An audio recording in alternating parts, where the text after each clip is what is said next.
As you can see here, the first thing that we're talking about is a photo. Now, if you haven't got a photo on your LinkedIn profile already, then you must do that, because at the end of the day, people recognize you from your face. So say, for example, you've met somebody at a networking event, or you've had dinner with somebody, or you've been at one of these networking lunches, exhibitions, trade shows, anything like that.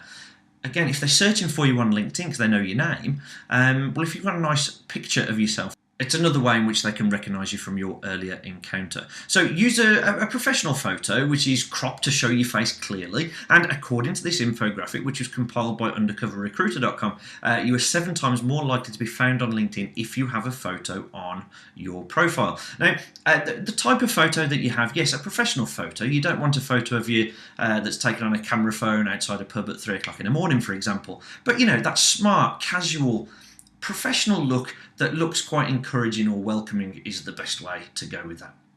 The next section on the key profile areas is the professional headline, as it's just outlined, headline here, and this should be quite catchy and keyword rich if you can achieve that.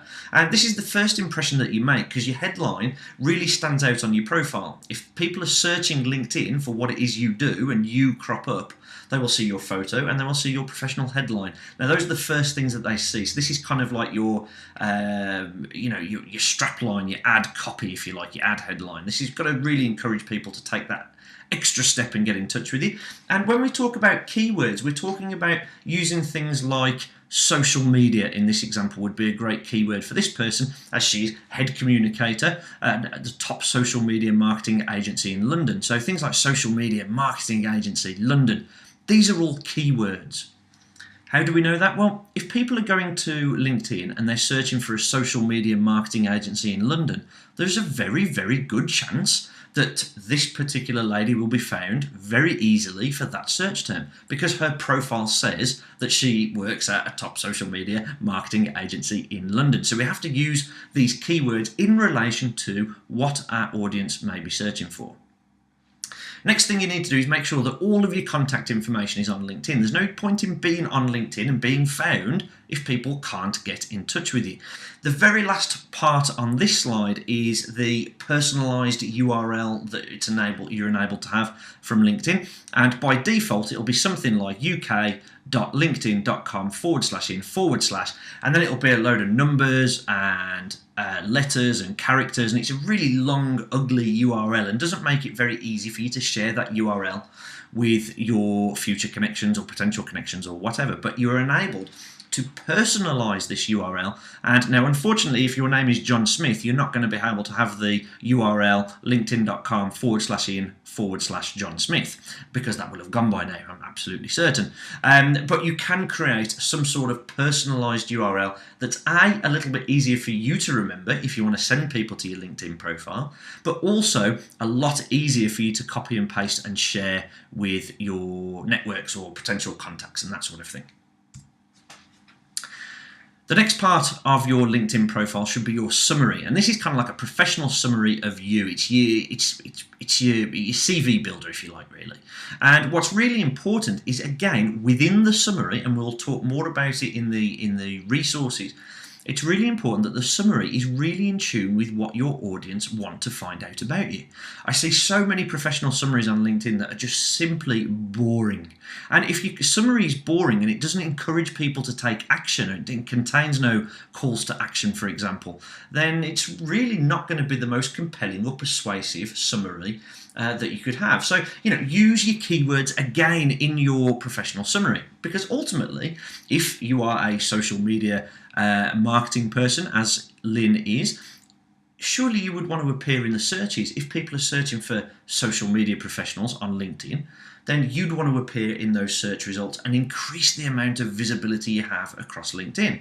So consider a list of keywords that your audience might be typing into LinkedIn if they're looking to find products or services that you can offer them.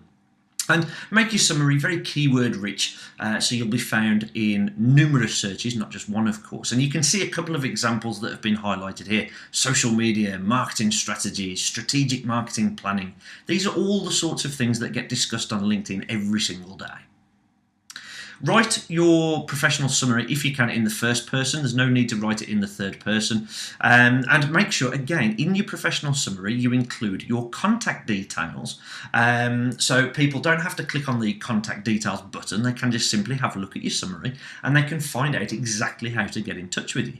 Now, you can go a step further here and you can add something called a call to action. And all that means is you're encouraging people to take a very specific action for a very specific reason. So let's say, for example, you can give a 30-minute free strategy session to a client, or a 30-minute review, or a free quote, or whatever it is, that's something that adds a little bit of value to your potential connections. You can say, get in touch with me on this number for a free quote, get in touch with me on this number for a free 30-minute planning session, or whatever it is that you can do. But make sure you, either way, make sure that you include your contact details in your professional summary.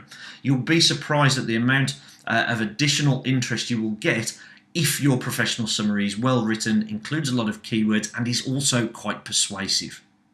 One other area that I want to talk about in relation to your summary is the fact that you're enabled to add media. And what we mean by media is you can add either images or videos to your summary.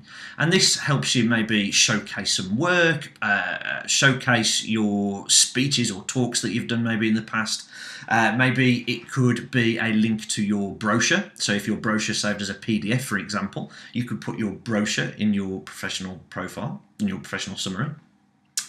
You can use it to showcase the work you've done. Now, for example, if you're a graphic designer or an architect and you want to share some of the plans or the work that you've done as examples and case studies, then also you can use this area for those things as well. So make sure that we really max out on this top part of the summary by making sure it's persuasive, as we've just covered, but also make sure we add in different media items, because essentially it gives you more real estate on the LinkedIn page, and it does make your profile that little bit more engaging for people who want to find out a little bit more about you.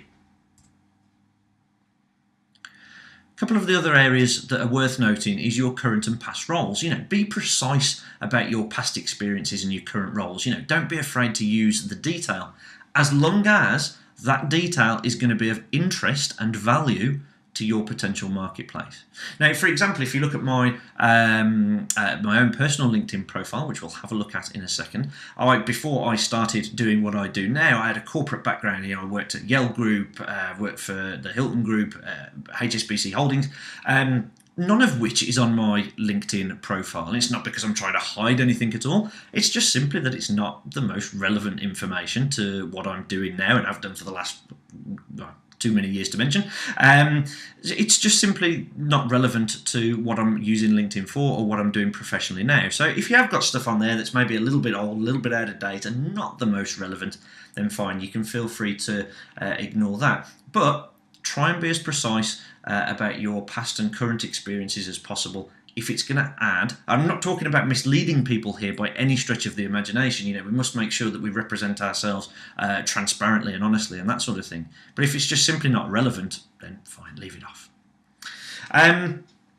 There's another part here where we talk about audience, and this enables us to speak directly to your target audience. So make it relevant to their needs. And you can see here in the experience section, Lynn has included some of the services that, again, she may feel that are relevant to her audience. So things like strategic marketing planning, social media consultancy, social media management. Now, these are all really, really great examples because they're very keyword rich. So if somebody is searching LinkedIn for social media training, for example, then she may be found. And if she is, then that's an additional opportunity to be seen on autopilot. Because once we've done this once, and we suggest you put in a lot of effort at this point, once you've done it, you've done it. You can tweak it and you can update it, of course, but put the effort in at the front end and you will be rewarded later, just like we said in the first module.